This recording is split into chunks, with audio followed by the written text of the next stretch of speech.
How can we decolonize the economy, repair our ecosystems, address wealth inequality, and build a fair and just world? Inequality.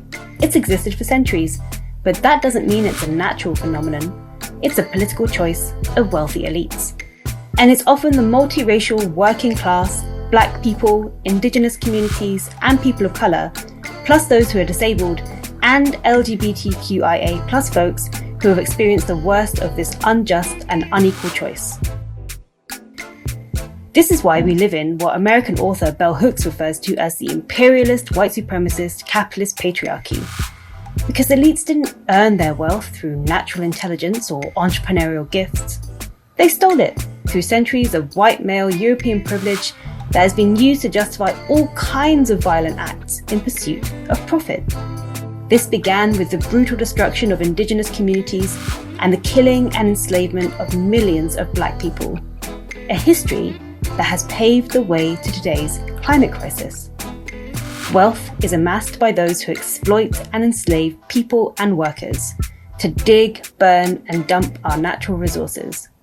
Over time, this has created massive levels of inequality, both between countries and within them. In 2012, it was estimated that $21 trillion of wealth was hidden in tax havens, a system that continues to concentrate power in the 1%. The origins of our modern financial tax system enable these gross injustices.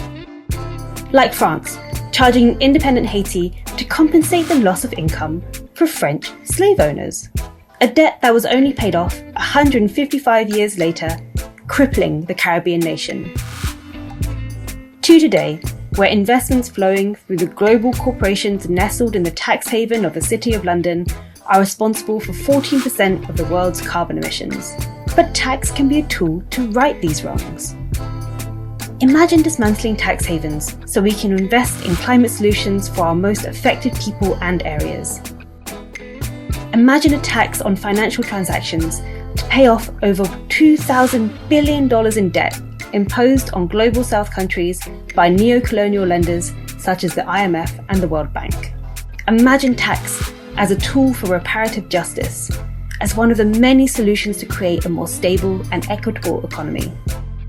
We must also begin to transform ideas of what our economy is for and what wealth means to us as a society. By rethinking tax, we can shift our priorities to the protection of our ecosystems and respect for our people, creating resources for communities to access land, food, and homes, and engaging more people in collective decisions to tackle the climate crisis. Let's decolonize the economy and reimagine a financial system that is instead rooted in racial justice and social equity.